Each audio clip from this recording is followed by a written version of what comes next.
Eto na mga boss, kakapasok lang na balita. Grabe si Win, binulgar na si Cayetano. Naiyak si BP Sara, buking nakasabwat ng 18 Marino. Base sa impormasyong kumakalat ngayon sa social media, mismo si Senate President Whit Gatchalian nang nagsalita na hindi siya papayag sa gusto ni Senador Alan Peter Cayetano na paghatian nila ang Senado para makontrol niya ang mga testigo. Gustong maging Senate President na naman. Halatang may plano daw kasi sila sa Blue Ribbon ng 18 ex-Marino. Gagamitin niya sa impeachment ni Vice President Sara Duterte. Pero sinoplak ni Win si Cayetano, alam na merong sabwatan ng 18 Marines. Kaya ito sabay-sabay natin panoorin kung paano si Senate President Win Gatchalian grabe binulgar na si Senador Alan Peter Cayetano. Naiyak si Vice President Sara Duterte, buking nakasabwat ng 18 Marino. Pero bago tayo magpatuloy, baka pwedeng i-click nyo muna ang like, share, comment, subscribe at i-hit nyo na rin ang notification bell kung gusto nyo ng mga ganitong klase ng video para laging updated kayo sa mga susunod pa nating ibabalita. Kaya tara, panoorin na natin to. So, apparently, because ayaw nila pumayag, dalawa Senado natin ngayon.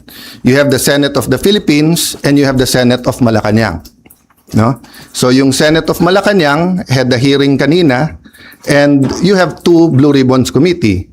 Yung isa ay Committee de Absuelto na ang kanyang main work is paano i-absuelto yung mga high officials ng ating bansa at yung isa naman na seeking the truth. So am I saying lahat ng sabihin ng 18 ex-Marines ay completely true? No. What I'm saying is nga, give them a chance. I heard they have other evidence, including videos. I heard that if they come out and there's a full support na nararamdaman, may iba pang mga witnesses na may mga dokumento, may mga ebidensya na lalabas din. So as a nation, we have to decide whether the Senate will be under the thumb of Malacanang. And now that it is very clear to us that the biggest ever corruption scandal is the flood control scandal, if it's acceptable to us that we witnessed this morning the biggest cover-up committee hearing of our generation. Diba? So, ganun lang kasimple yon. So, in the same manner na nag-propose kami na parehong pipirma, I have not talked to Senator Marcoleta, so hindi ko alam kung papayag siyang dalawa silang chairman or whatever, but we have to find a solution that yung mga witnesses ay makakapunta ng malaya na protektado ng batas at independent yung Senate. Having said that, mahaba panahon, as I said kanina, let's focus on Mindanao and on the relief and rehabilitation, especially kung may mga lives that are at stake now because dun sa mga buildings, I don't think all of us fully know the extent. So far, nakikita lang natin yung mga videos, no? So hanggang dun lang muna, we will continue with our meetings. We will focus muna on Mindanao. I am not sure when the next hearing ng Blue Ribbon led by the subcommittee by Senator Marcoleta is. I'm expecting to know soon, but definitely knowing what's happening in Mindanao will have an impact on our decision kasi priority yon. So all sides were saying na sana hindi maipit yung Senado. So early this morning or late last night, I sent a letter to our legitimate Secretary of the Senate. Legitimate because if you follow the rules, hindi siya pwedeng tanggalin kung walang 13 at hindi pwedeng palitan kung wala rin 13. So I'll make that clear, ha. Senate President Pro Temp, Senate President, Secretary of the Senate, o SAA, kailangan yan 13 ang botong ilagay, 13 ang boto pag tinanggal. Hindi nila sinunod yan. So meaning, hindi legitimate si Attorney Bantug, no? So having said that, ayaw namin maipit yung mga empleyado.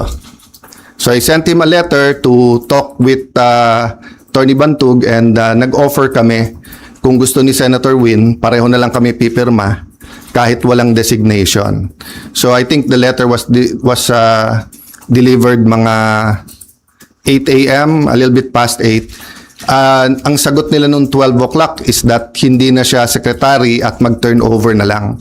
So I really want to avoid sa dami ng problema ng ating bansa that we have to write land bank, maipit yung sweldo ng mga empleyado and everything. And I'll never bend the law, nor will I bend the Constitution, but I will bend backward for our employees para hindi sila maipit sa gulo for as long as it doesn't bend the law. Diba? So kung internal rules or regulation that is not attached to law or it is not morally wrong, that's why I thought of my staff thought of the idea na pag pareho nakapirma para eventually pag nagkaroon ng decision, walang legal infirmity. And it will also prevent yung magfilean yung dalawang kampo ng usurpation. Diba? Kasi of course, as far as I'm concerned, nag-usurp ng authority si Senator Win because he's not really the acting president, pababa. Pero maraming ang problema ang ating bansa. Why don't we focus on that? Okay, question from Janice Cosio. Jane Binder. Sir, good afternoon po. Good afternoon. Dalawa lang, sir. Yung comment nyo sa resign call sa inyo, and sabi po ng Malacanang kanina, open si BBM na magpatawag na special session ng Congress. Lalo na po, nabanggit nyo na rin yung nangyari sa Mindanao kanina. And paano po yun kung magkakaroon ng special Unahin ko yung Congress? special session, okay? Yes po. So, I had 2 communications with them sa Malacanang. And both cases, sinabi nila sa akin, hindi pa handa yung mga bills na gusto nilang ipapasa para dun sa uplift. So, biglang nung nagpalit ang majority, biglang kailangan ng special session dahil may bills na. Actually, kung may official silang bills, dapat na i-file na yon para na-refer na sa committee, di ba? So, sabi nila, inaayos pa nila. But having said that, kung bigla nilang naayos from the time I had discussions with them, may LEDAC, pinospone nila the day before, tinawagan ako ng secretary na head, and then sabi niya, sir, pwede ba ituloy bukas? Sabi ko, kayo nag-postpone, ready ako. Tapos hindi rin naman nila tinuloy. Yung sinasabing magtrabaho tayo, nagtatrabaho kami, ready kami magtrabaho. Sila nag-walk out, kaya nagkaroon din kami ng parliamentary tool na ginamit.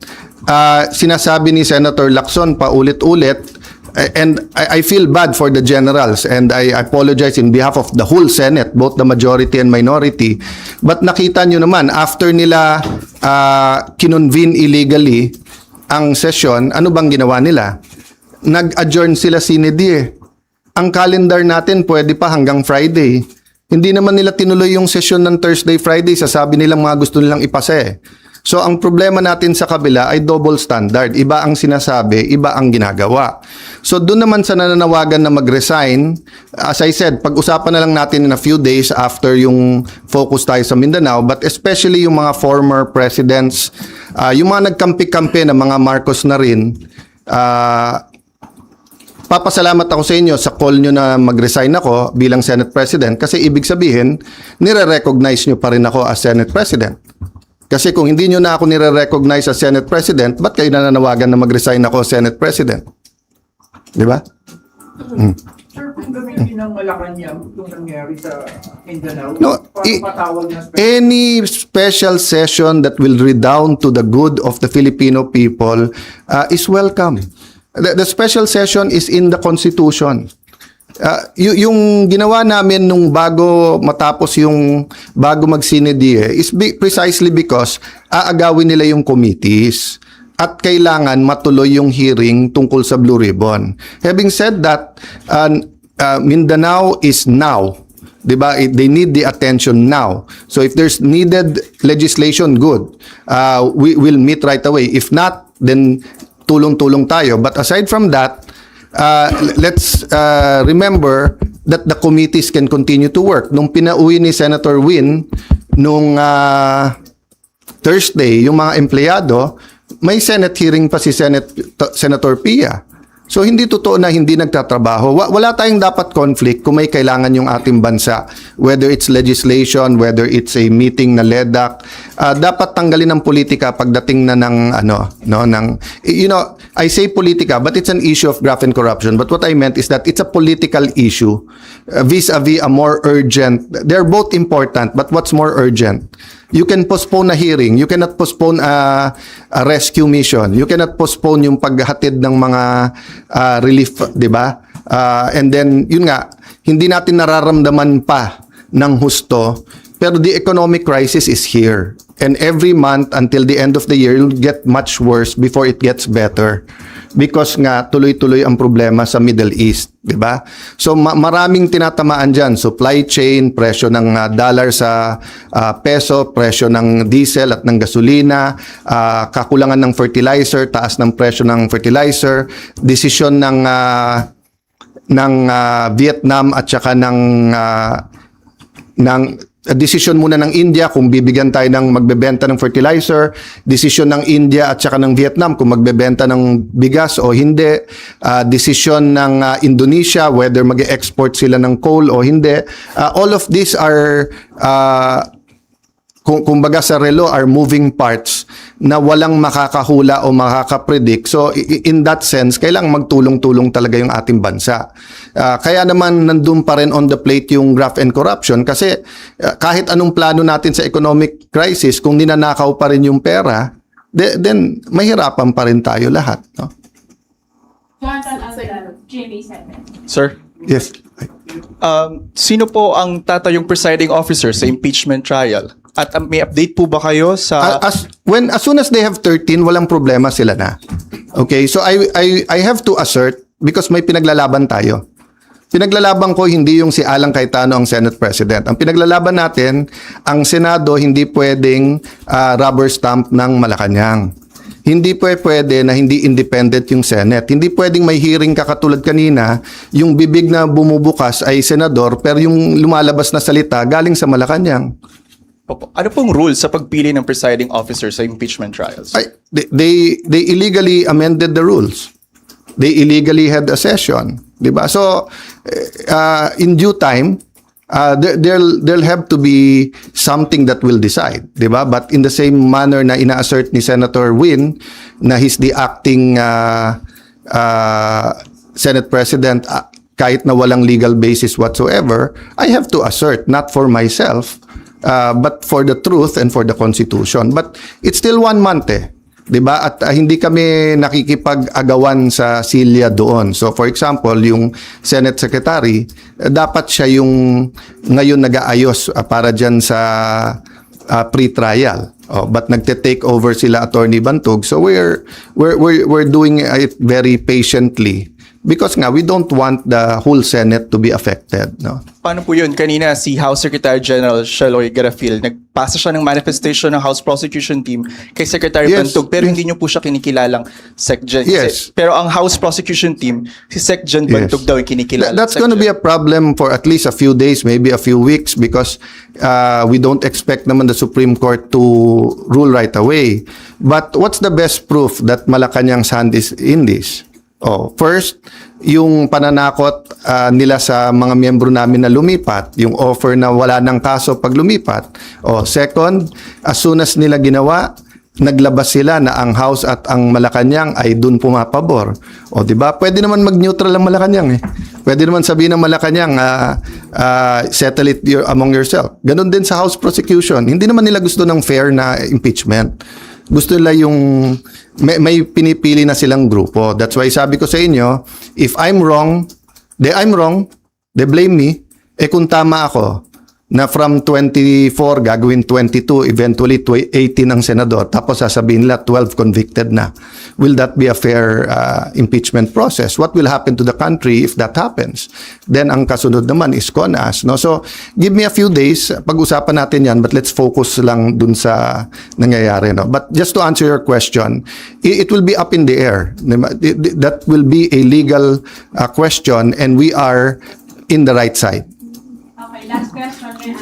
Okay. TV5. Sir, may we be clarified, yung arrangement na inaalok niyo po kay Senator Win, na dalawa kayong pipirma, ano po ang response ni Senator Win?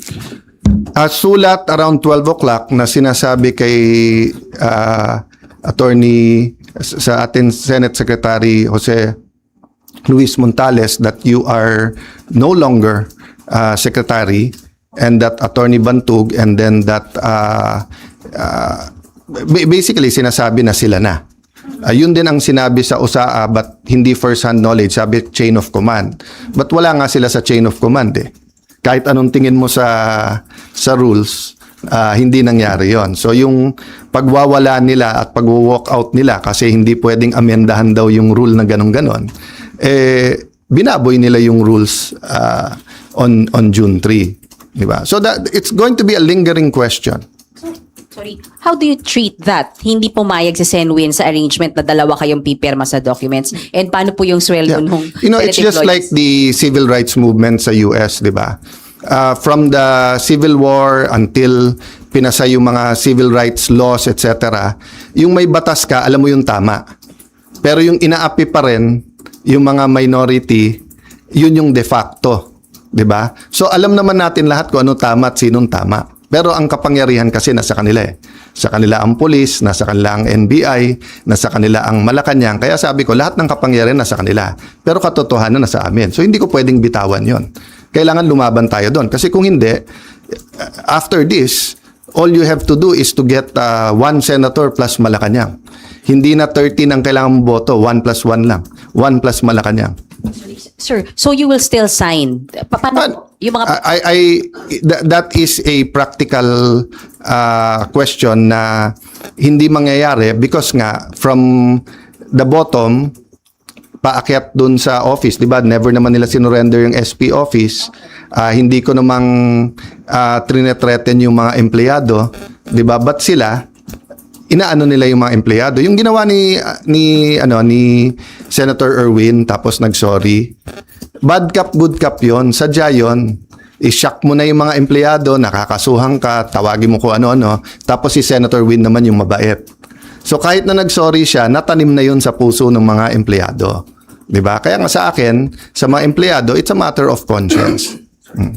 Sir, so you gave up the signing? No, I'm not giving it up. I'm just saying, malamang hindi dumating sa opisina ko yung pipirmahan.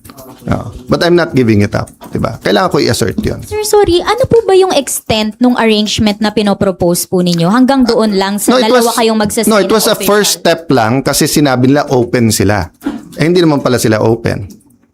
Diba? Kasi sabi nila, ayaw nila ng gulo.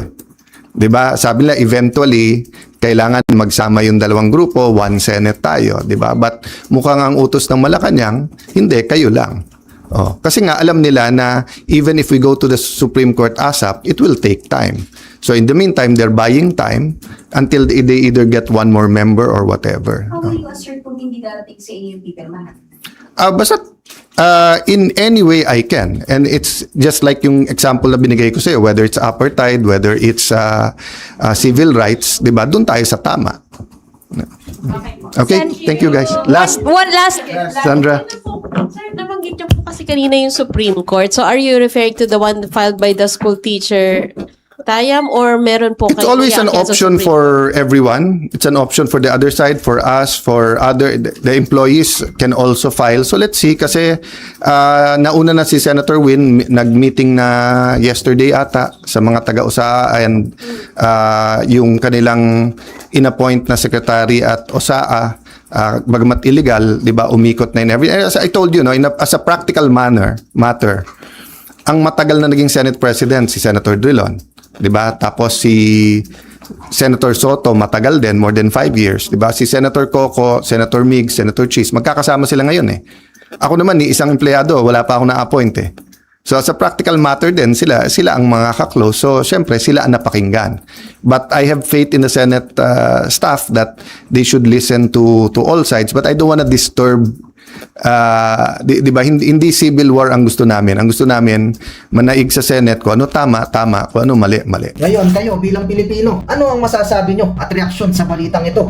Mag-iwan kayo ng komento sa ibaba at atin niyang babasahin isa-isa.